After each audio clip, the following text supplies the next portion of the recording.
The winter skyline of Atlanta shimmered beneath the evening lights as luxury cars rolled through the wealthy Buckhead district. Christmas decorations glowed from mansion balconies while soft snow drifted through the air, turning the city into a picture of elegance and wealth.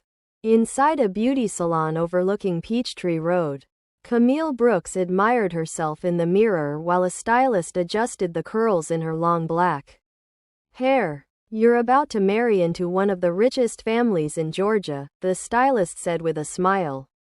"You must be excited." Camille smirked confidently. "Excited?" she replied. "I'm about to secure my future."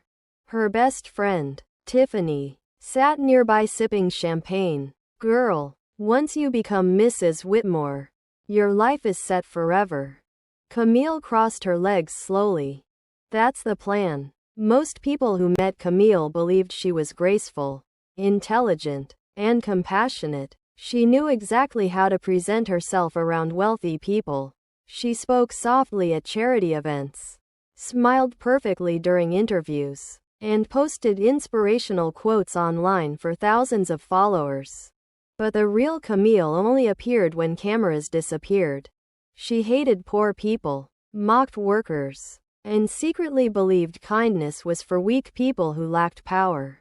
To Camille, money was the only thing that mattered. Her fiancé, Marcus Whitmore, never saw that side of her.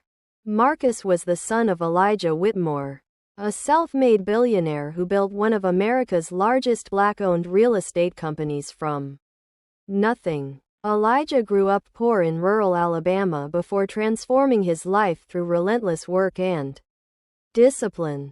Unlike many billionaires, Elijah never forgot where he came from. He funded scholarships, built housing projects, donated millions to struggling communities. And because of his difficult childhood, he judged people carefully, especially those who entered his family. For months, Elijah had quietly observed Camille during dinners and public events. Something about her felt artificial. When waiters served food, she ignored them completely. When employees spoke, she barely acknowledged them. Whenever discussions involved charity or helping others, Camille always changed the subject back to luxury vacations, jewelry, or status. Elijah said nothing publicly, but privately, concern grew inside him. One evening, Marcus visited his father's office overlooking downtown Atlanta. "You don't like Camille," Marcus said directly. Elijah leaned back in his chair. "I didn't say that." "You didn't have to." The older man remained silent for a moment before speaking carefully. "Son, there's a difference between loving someone and loving what someone can provide." Marcus sighed heavily. "You think she wants money?" "I think," Elijah replied calmly, "that some people wear masks until marriage makes them comfortable enough to remove them." Marcus shook his head. "You're wrong about her." Elijah studied his son's face carefully. Marcus truly loved Camille. That worried him even more. "I hope I am," Elijah said quietly. 3 days later, Marcus flew to Los Angeles for an important business meeting. Before leaving, he kissed Camille goodbye outside her luxury apartment. "Dad wants you at the estate Friday night," Marcus said. "Small engagement dinner." Camille smiled sweetly. "Of course." After Marcus drove away, her expression immediately changed. Finally, she muttered, "A night with the old billionaire himself." That afternoon, Camille met Tiffany at an expensive rooftop restaurant. "You know what's crazy?" Camille laughed while stirring her coffee. "Marcus still thinks I'd love him if you were broke." Tiffany nearly choked laughing. "Please tell me you're joking." Camille rolled her eyes dramatically.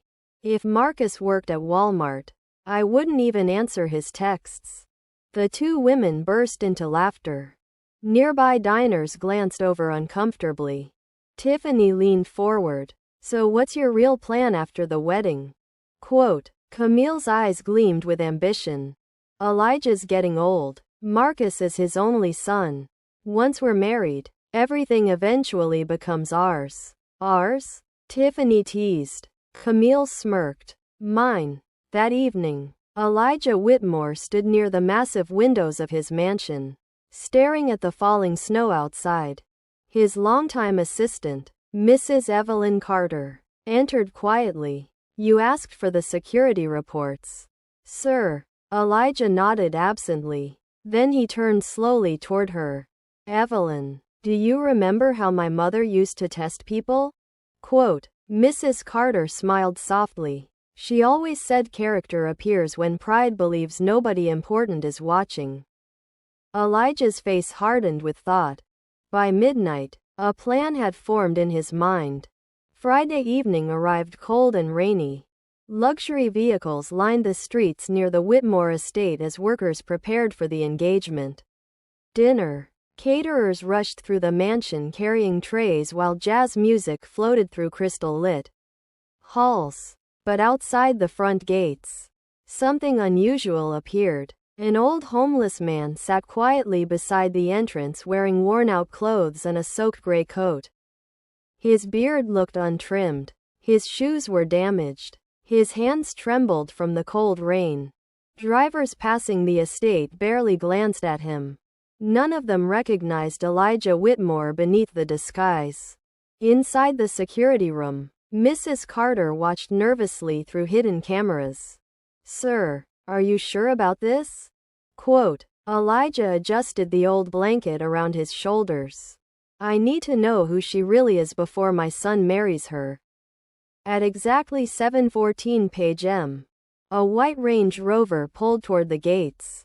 Camille stepped out wearing a designer cream-colored dress and diamond earrings that sparkled.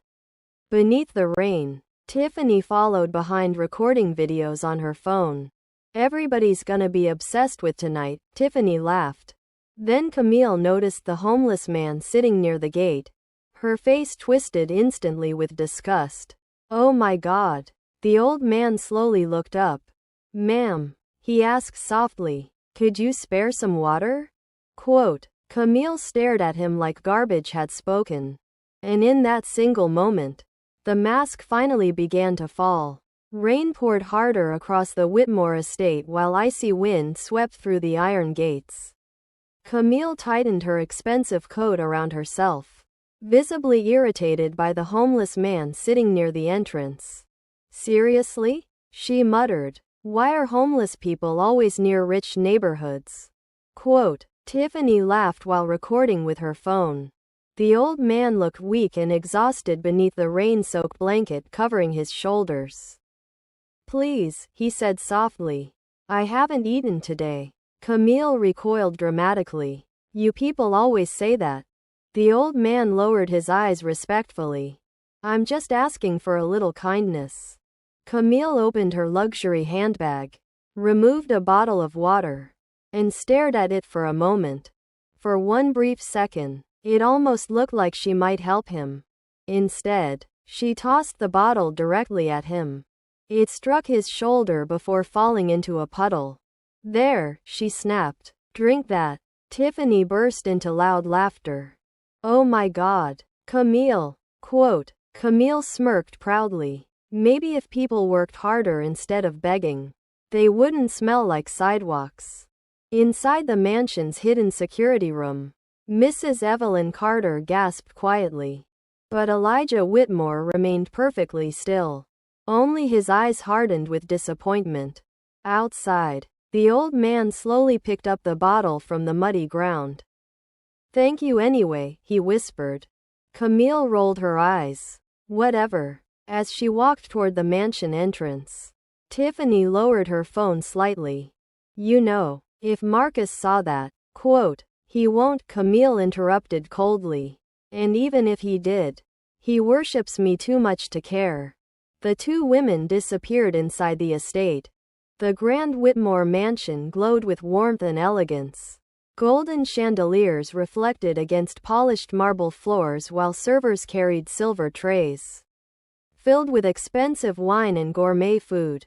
The moment Camille entered, her personality transformed completely. Oh wow, she smiled sweetly to the staff.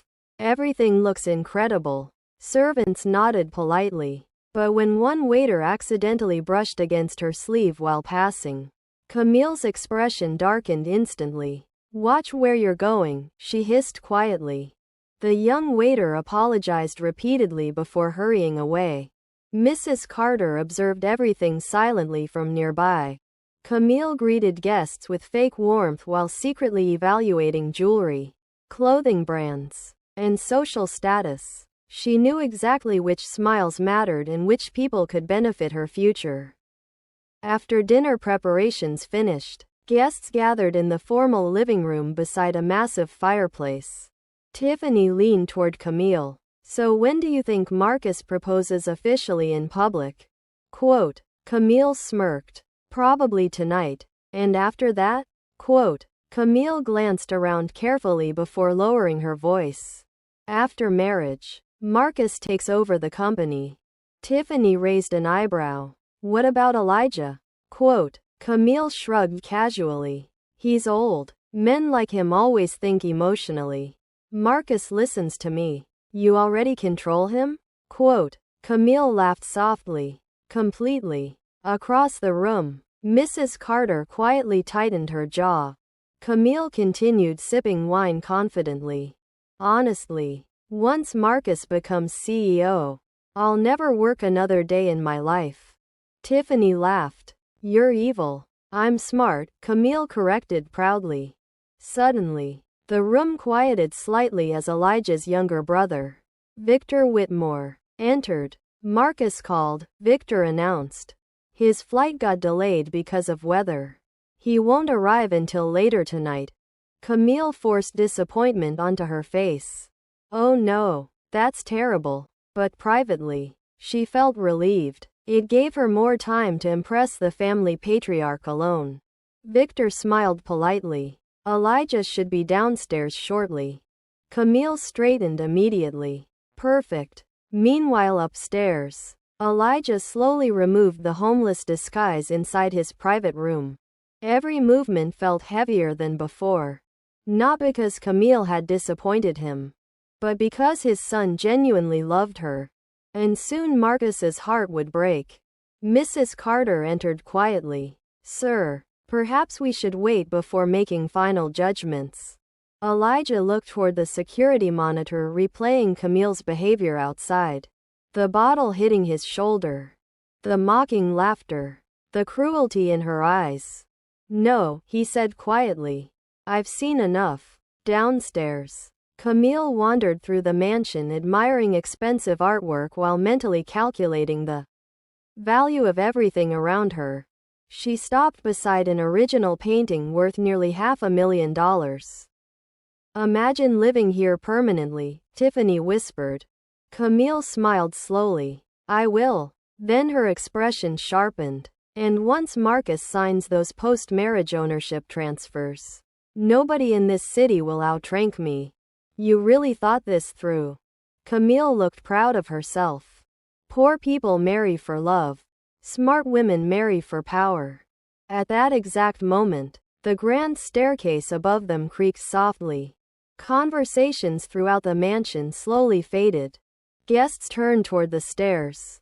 Camille smiled confidently, expecting Elijah Whitmore to appear in his usual tailored designer suit.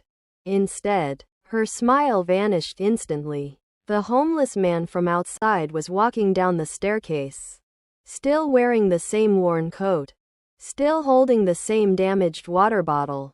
Camille froze in confusion. "What the hell?" Quote. Tiffany's face turned pale. The old man continued descending calmly while every staff member straightened respectfully around him. Then, halfway down the staircase, he stopped, slowly removed the old coat, and revealed an elegant black suit beneath it. The room became completely silent. Camille's heartbeat thundered violently inside her chest. "No, no way." The old man looked directly into her terrified eyes, and finally spoke. "My name," he said calmly, "is Elijah Whitmore." Part 3. The humiliation. The silence inside the Whitmore mansion became unbearable. Camille stood frozen beside the fireplace, her wine glass trembling violently in her hand. Her mind struggled to process what she was seeing. The homeless man was Elijah Whitmore, one of the most powerful billionaires in America. Tiffany slowly lowered her phone, her face completely drained of color. Every guest in the room stared at Camille with growing shock. Elijah Whitmore descended the final staircase step with calm dignity. The same man Camille had mocked and humiliated outside now stood before her wearing a perfectly tailored black suit worth more than some people's yearly salaries. Camille forced out a nervous laugh. "Oh my goodness," she stammered. I didn't recognize you earlier."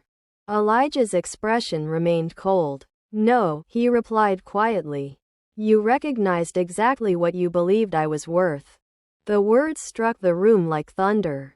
Nobody moved. Nobody spoke. Camille swallowed hard. It was just a misunderstanding. Quote, "A misunderstanding?" Elijah interrupted calmly. He pressed a small remote control in his hand. Instantly, the massive television mounted above the fireplace flickered to life. Security footage appeared. Camille's stomach dropped. The screen showed the mansion gates from earlier that evening. There she was, standing beneath the rain, mocking him, throwing the water bottle, laughing cruelly while he sat in the cold. Several guests gasped audibly. One older woman covered her mouth in horror. Tiffany stepped backward quietly, distancing herself from Camille. Camille's face burned with panic. "Elijah, please." Quote, but the billionaire continued watching silently. The footage replayed her voice clearly. "Maybe if people worked harder instead of begging, they wouldn't smell like sidewalks." Whispers spread throughout the room. "Oh my God." Quote, "That's horrible." Quote, "Marcus was going to marry her?" Quote, Camille suddenly felt trapped beneath dozens of judgmental eyes.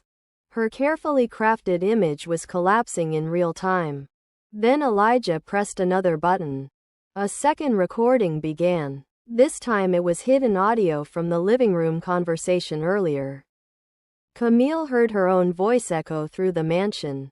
"Once Marcus becomes CEO, I'll never work another day in my life." Tiffany's nervous laughter followed. Then came the final sentence. "Poor people marry for love. Smart women marry for power." The room fell into absolute silence. Camille looked like she couldn't breathe. At that moment, the front doors suddenly opened. Marcus Whitmore walked inside carrying his travel bag. "I finally made it." Quote, then he stopped. The atmosphere instantly felt wrong. Guests looked uncomfortable. Some avoided eye contact entirely.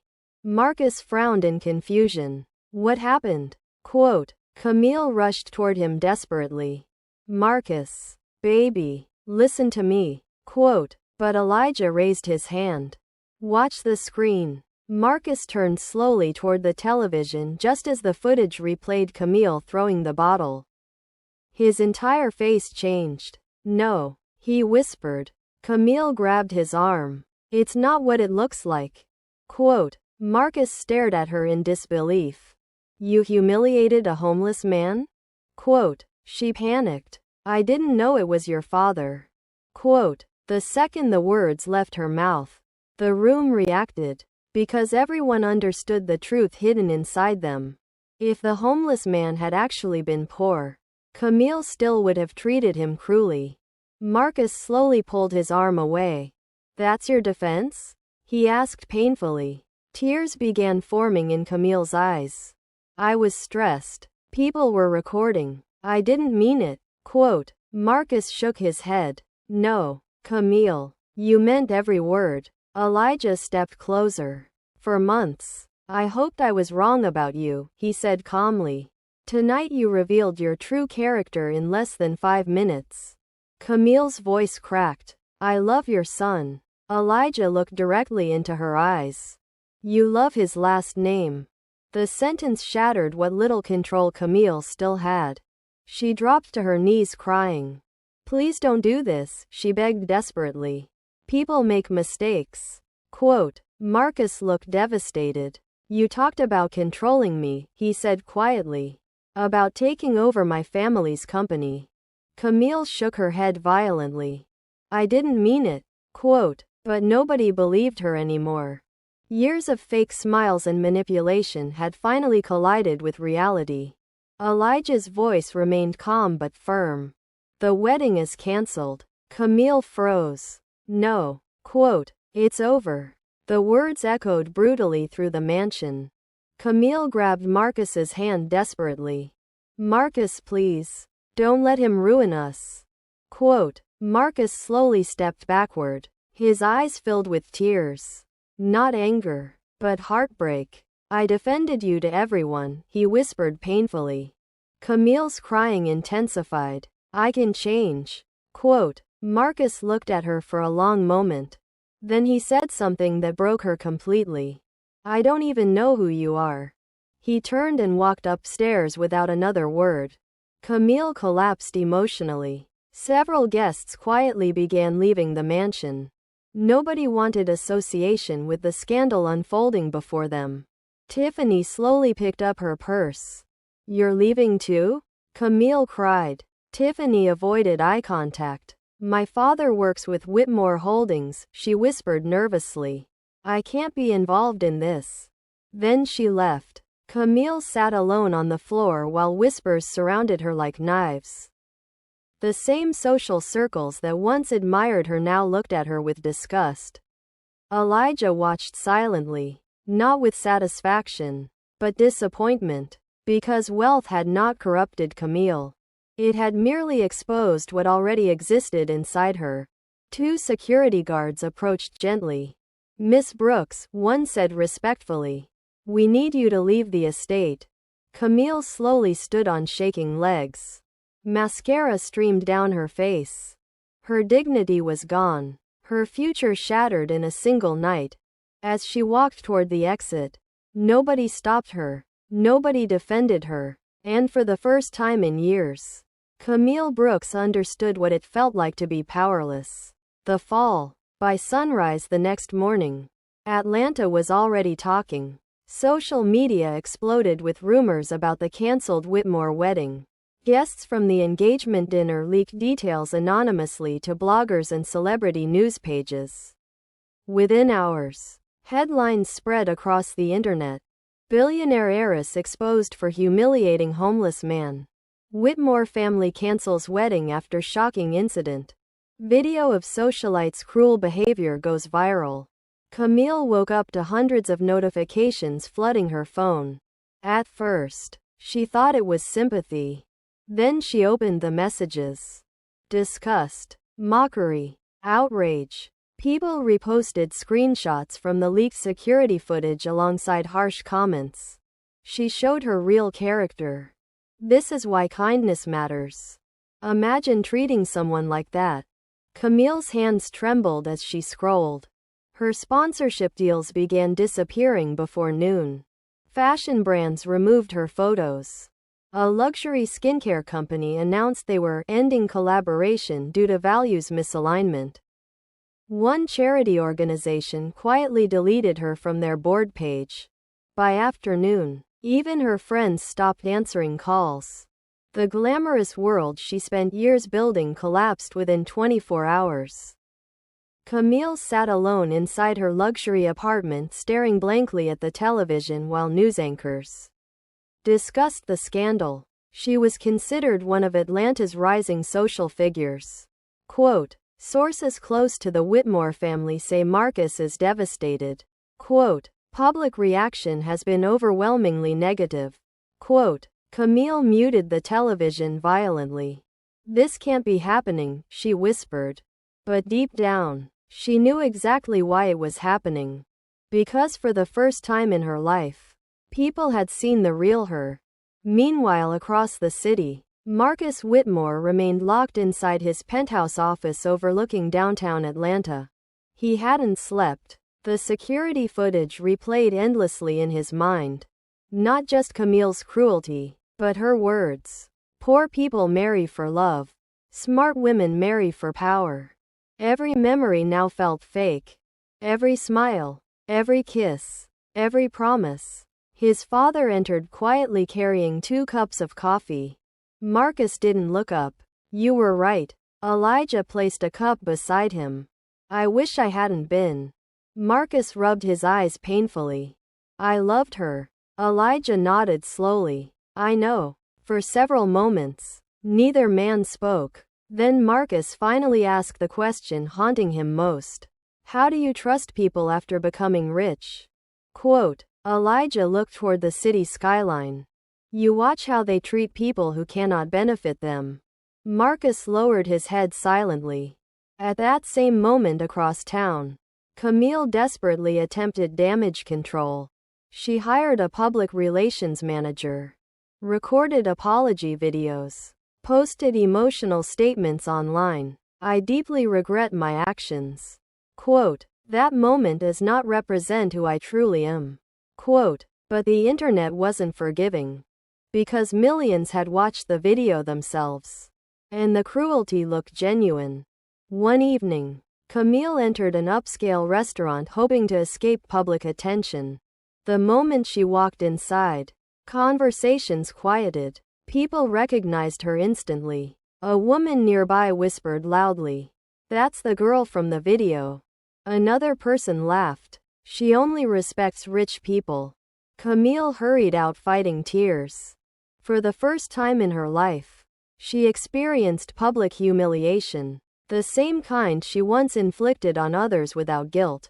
Days later, her landlord informed her that several residents complained about media attention surrounding the building. Soon after, Camille quietly moved into a much smaller apartment far from Buckhead's wealthy neighborhoods.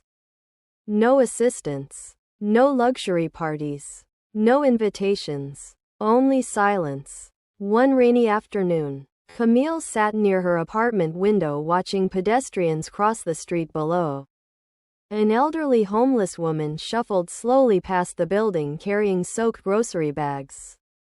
Camille instinctively looked away, but something stopped her. For the first time, guilt pierced through her pride. She remembered Elijah sitting beneath the rain, the bottle hitting his shoulder, the laughter. A painful heaviness settled inside her chest, not because she lost wealth, but because she finally understood what kind of person she had become.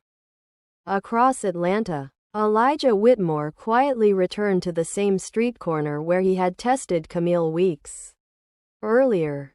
This time he wore ordinary clothes without disguise. Cars rushed past while freezing wind swept through the sidewalks. Then he noticed an older woman approaching carefully with grocery bags in her hands. Her name was Loretta James, a 62-year-old widow who worked part-time cleaning offices after her husband died from cancer. Despite her struggles, kindness still lived inside her heart. Loretta noticed Elijah sitting alone beside the sidewalk bench. "You all right, sir?" she asked gently. Elijah nodded politely. "I'm fine." But Loretta looked unconvinced. "You look cold." She opened one grocery bag and removed a warm container of soup. "Please take this." Elijah studied her carefully. "You don't even know me." Loretta smiled softly. Kindness doesn't require introductions. The billionaire stared silently at the woman standing before him. Unlike Camille, Loretta had nothing. No designer clothes. No influence. No wealth. Yet she possessed something far more valuable. Compassion. Elijah accepted the soup slowly. "Why help a stranger?" he asked quietly. Loretta adjusted her scarf against the cold wind. "Because years ago," she replied softly, "someone helped me when my husband passed away and I had nothing left." Her eyes watered slightly. "I promised God I'd never ignore suffering after that." Elijah felt something heavy shift inside his chest. And in that moment, he knew exactly what he was going to do next. The reward. The following Monday morning began like every other difficult day in Loretta James's life. Before sunrise, she boarded 2 buses across Atlanta carrying her cleaning supplies inside an old canvas bag. Her small apartment heater barely worked, and overdue bills covered the kitchen table she shared with her teenage granddaughter, Nia. Still, Loretta smiled often, even after losing her husband, even after losing their home years earlier, even after spending most nights worrying about money. Nia sat at the tiny kitchen table studying for school when Loretta prepared breakfast. "You should let me get a job after class," Nia said softly.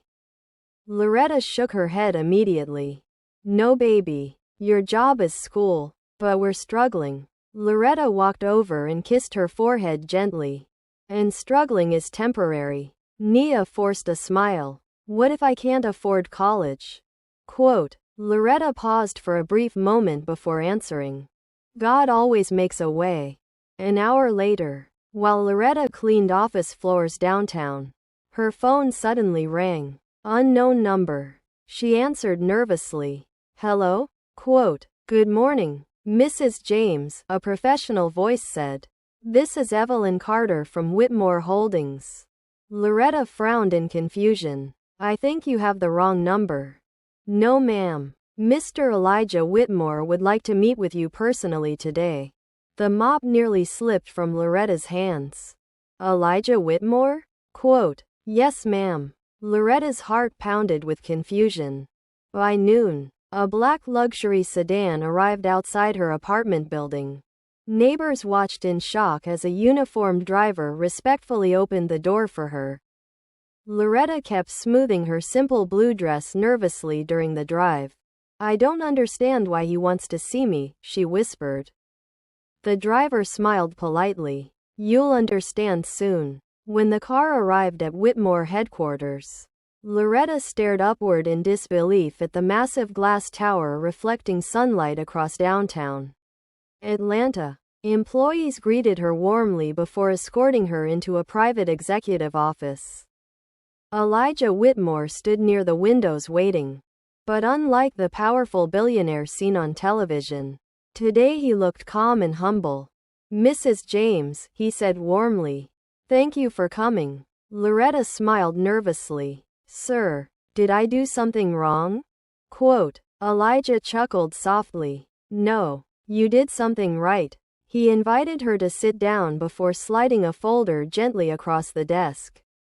Loretta opened it slowly, then froze. Inside were mortgage payoff documents. Her apartment debt, gone. Medical bills, paid in full. And beneath them sat another document. A 4-year university scholarship for Nia James. Loretta's hands began shaking violently.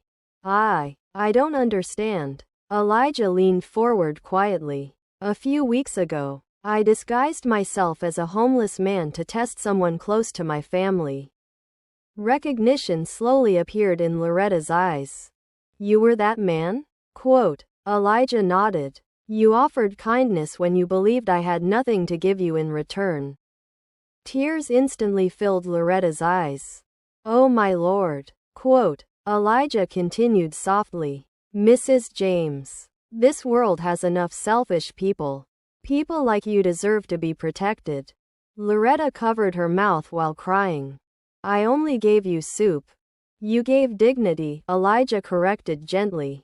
For several moments, the room filled with emotional silence. Then Elijah revealed one final surprise. "I'd also like you to lead a new community foundation funded by Whitmore Holdings." Loretta stared at him in complete shock. "Me?" Quote. "You understand struggle," Elijah replied. "And compassionate people make the best leaders." By evening, news spread across Atlanta about Elijah Whitmore's newest charity initiative supporting widows and struggling families. But the story that captured America's attention most wasn't about money. It was about character. Reporters gathered outside Whitmore headquarters asking Elijah why he trusted Loretta so quickly. After only one meeting, his response aired across national television that night. "You can learn everything about a person," he said calmly, "by watching how they treat people who cannot benefit them." The quote instantly went viral. Millions shared it online. Meanwhile, inside a small apartment across town, Camille Brooks watched the interview alone. No luxury furniture remained. No glamorous friends. No expensive dinners. Only silence. As the interview continued, footage appeared of Loretta smiling emotionally beside Elijah and her granddaughter. People online praised the widow's kindness. She deserves every blessing. This restored my faith in humanity. Beautiful story. Camille lowered her eyes slowly. For weeks she had blamed Elijah. Blamed social media. Blamed bad luck. But deep inside, she finally accepted the truth. Her downfall had started long before that night at the mansion. It started the moment she began believing wealth made some people more valuable than others. Tears rolled quietly down her face. Not dramatic tears. Not manipulative tears. Real ones. Because for the first time in years, Camille felt ashamed of herself. Across the city, Marcus stood beside his father overlooking Atlanta's glowing skyline. "You know," Marcus said quietly, "I used to think success was about power." Elijah smiled faintly. "Most people do." Marcus nodded slowly while watching city lights flicker beneath the night sky. "But now I think success is becoming someone who stays kind even after gaining power." Elijah placed a hand on his son's shoulder proudly. Outside, snow began falling softly over Atlanta once again.